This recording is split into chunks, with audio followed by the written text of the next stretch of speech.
So, welcome to our Lesson 5, Cultural Variations and Social Differences in Nationality. So, a nation is a large group of people with autonomous status and has its own government. So, they usually have own a specific territory called ang state or a nation state.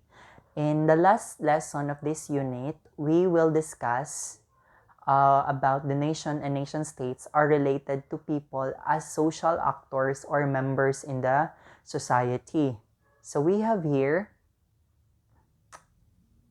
definitions of nationality. What is actually nationality? We say nationality, so kung nakay ko, is a term that has been defined and redefined by different perspectives. That it now becomes difficult to look for its definition. One definition related to ethnicity, which defines nationalities as a group of people sharing the same cultural characteristics. Ang tawag ana is ethnic groups, which aim to gain or regain their own autonomy or to establish their own state. So we will deviate from this definition and subscribe to another definition of nationality. So when we say nationality may simply be defined as a person's belonging to a specific nation or nation state. In contrast with the former definition mentioned above, this definition of nationality does not consider similar cultural characteristics as determinants of one's nationality. Rather, places a value to one's membership of allegiance to a particular country for the determination of one's nationality. So this distinguishes our definition of nationality from a separate concept of ethnicity. To further have a grasp of this idea, let us consider the nationality in the Philippines. Diba? As we have discussed from the previous lesson in this unit, we all know that the Philippines is a home of more than 100 ethnic groups representing the same amount of ethnicities. The shared culture among these groups, their language, religion, traditions, and other practices strengthens the group's ethnicity. However, these cultural characteristics does not determine one's nationality, but rather the membership to nation state. As far as nationality is concerned, we are all Filipinos because we are part of only one Filipino nation. So, di ba, the last definition is of nationality is katong determine daw of kining one ethnicity. Pero here sa nationality, we cannot further use that definition because example here in the Philippines because we have hundreds of ethnic groups. So dili pasabot nga Mandaya ka, Pilipino ka. So yun ana siya. So kung Manobo ko dili na ko Pilipino kay mag-determine naman ta sa one's ethnicity. So therefore, it focus only in the unsa man belonging to a specific nation. So kung belong ta sa Filipino nation, therefore our nationality is a Filipino. Dili pasabot nga mag-focus ta or we will use the definition of one's ethnicity base sa isa ka nationality. But therefore, we are unsa na ni wala ko ani si magpakailanman ang Therefore, we have to use nationality as basihan nato na isa parte ta sa isa ka Filipino nation. So, remember, nationality is much broader concept than ethnicity. Several ethnic groups or ethnicities are possible to only have one similar nationality. Mo ni ang giingon. Okay, acquisition of one's nationality. Nationality can be acquired in different ways. Since there are no universal law about such, it now becomes a prerogative or a right of the state to determine who is the nationals are. With this, it is clear the way obtaining one's nationality will be dependent on the recognized and enacted nationality law on a particular state. There are two nationality laws that can be implemented by states. Ang pinakauna is ang ius sanguini and ius soli. When we say ius sanguini kasi, it's translated from the right of blood. When we say ius sanguini, nationality and citizenship is determined by the parents' nationality. So that is what the Philippines use. The Philippines implemented the nationality law determining its citizens. So, a child of two Filipino parents is born in the Philippines and the child is also Filipino.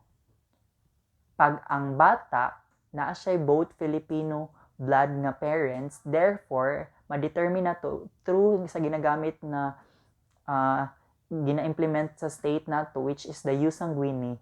Therefore, ang bata is a Filipino. In the same way, an American national giving birth to the child in the Philippine lands passes its nationality to the child by virtue of jus sanguinis. Okay.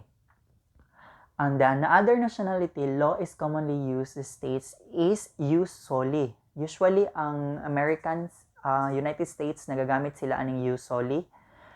Right of soil, karapatan niya sa yuta. So, one's nationality is determined by territory or land which the child is born. So, sa United States of America employs this type of nationality law, which means that everybody who is born in the USA, regardless of their parents and nationalities, will be claimed as American government as American nationals. So, bisan pa og Filipino both imong parents, pero gipakana ka sa Americans, you will still have this American right or American citizenship because they are using jus soli. Dito man kagipanganak. So, yung anak siya. So, like for example, si Mariel Rodriguez, silang anak ni Daniel, ni Robin Padilla, 'di ba? No, so no, 'di ba? Panganak ilahang anak dito, gidala siya dito sa United States. Therefore, dual citizen iyahang anak.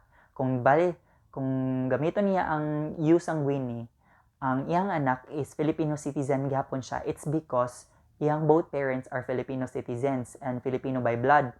Pero gamiton niya ang jus soli sa USA, iyang anak is dili lang Filipino citizen, at the same time American citizen pud siya, kadito man siya gipanganak because ang USA nagafollow sila og jus sanguinis. So yung anak siya ang concept. What do you think? How you determine nationality in he or she was born in different country? Another way of obtaining nationality is through naturalization. When we say naturalization, which is a legal process of acquiring citizenship and nationality from a different state. Both Philippines and United States use naturalization to change nationalities of foreigners from their country. Kanang magpuyo ka diri at least 7 years, at least 10 years. So, it changed. Agi kag process ana mo adto kag korte para mag-change imong nationality. So, anak siya. So, political jurisdiction of nation-states over nationals. Nationality also establishes the legal relationship between an individual and its state. When a person is regarded as a legal member of one particular nation-state, he becomes mandated to be under the nation-state and laws. So, kung sulod ka dire sa Pilipinas, you are mandated na or kanang subject na ka to follow the rules and regulations sa Philippines. So, the political jurisdiction of the state over its national enables to pursue and investigate nationals who may or may not be associated with any criminal actions. As nationals have the responsibility to adhere such rules and regulations. So, nations themselves also have responsibility, which is to protect all of its nationals. These rights and responsibilities are binding regardless of the state in which the state member currently resides. This means that the person who is a member of a particular state is still mandated to follow its rules if he is currently not residing in his own countries or territory. In the same manner, the state's responsibility to protect its citizens transcend national borders, also include the state's members who are currently living in different countries. Kaya natay mga consul from different countries, natay mga representatives ito para atiman gyapon nato ilang rights as a Filipino bisan pag naa sila dito sa laing nasod. Therefore, baliktad po napod tayong mga American consul to the Philippines and good mga Canadian consul to the Philippines because they are also kanang nanga-monitor po sila sa ilang mga national citizens na naadri sa Philippines kung kumusta na ba, wala ba giabuso ilang karapatan based sa atong law o based sa ilahang law dito sa ilahang nasod. So the concept of nationality is most important in the international platform because it is somehow regulates nationals and regardless of their current locations across the world. By defining who is the member of particular nation, a state will have some form of hold towards all its citizens. This is very relevant to the Philippines as we are the country of migrants.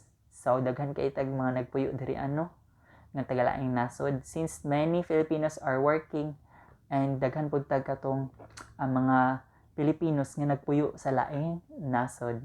Living in different parts of the world, labeling them as Filipino nationals will make it easier for the Philippine government to determine who should be protected.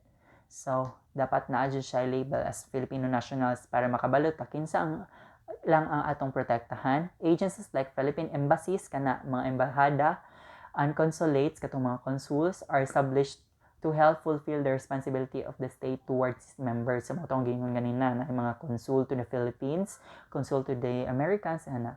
States also have the capacity to extend their protection to people, other nationalities when the need arises.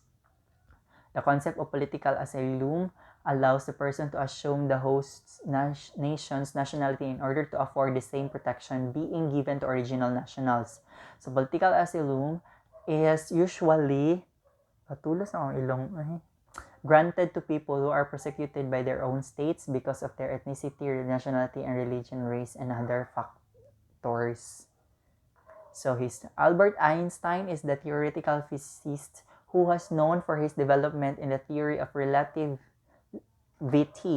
So, he taught in different universities across Europe in the early years of his career. However, during 1933, when he was visiting in the United States, Adolf Hitler rose to power in Germany for the fear of being persecuted he is Jewish. He decided to stay in the U.S. and became refugee like a political asylum seeker. Eventually, he became an American citizen and taught at universities, and he died in the same country which protected her. Okay. Ato siya kanang kuan. So, before siya nahimong regular citizen dito sa American, nahimo pa dahil siyang refugee. Nitakas siya dito. And, inaana siya. Okay. Nice. To wrap up, gender is a product of how society adapted and conditions to social and natural environment. Ang gender organizes society, help determine divisions and labor of these functions. So, we have here, So, sa Unit 1, Introduction and Understanding Culture and Politics, human na to sa Lesson 5, no? Cultural variation, social differences in gender, naatay gender, sex and gender, culture, society, and gender. So, in cultural variations, into social differences in socio-economic classes, we have socio-economic class and class system, economic, social, and cultural capital. We have social implications and socio-economic differences. Cultural variations and social differences in ethnicity and religion. We have ethnicity, ethnic groups, and race. Ethnic and ethno-linguistic groups in the Philippines. Religion in ethnicity, and social implications of diverse ethnicities. Sa Lesson 4, we have cultural variations and social differences and exceptionality and non-exceptionality. We have disability, exceptionality, and non-exceptionality. What are those labels and status of the exceptionals in our society? And we have here the last lesson, the Lesson 5 for your Unit 1, cultural variations and social differences in nationality. We have definitions of nationality, acquisitions of one's nationality, and political jurisdiction and nation states over one's nationals. So, I guess this is the end of our lesson. We have this glossary. Please familiarize na lang ni, basig mo gawas ni sa exam. And please study the exam because hapit na ang exam nato. So, dapat nag-study na mo. So, kindly check na lang your Quipper account for the answer. Itong mga answeranan dito, aratan na to ang kining mga formative assessments. So, kung naay mga essays, please answer lang dito Dito ako magbase sa kuan. Next, ano na ako maghatag og mga further activities para ani nga subject. So, congratulations everyone. Kalagpas na ta sa Unit 1. So, hapit na ta for Unit 2 for next week. So, please study sa kuan mga terms, dagan bayag terms, especially kanio ang mga terms. Ha? Bye everyone.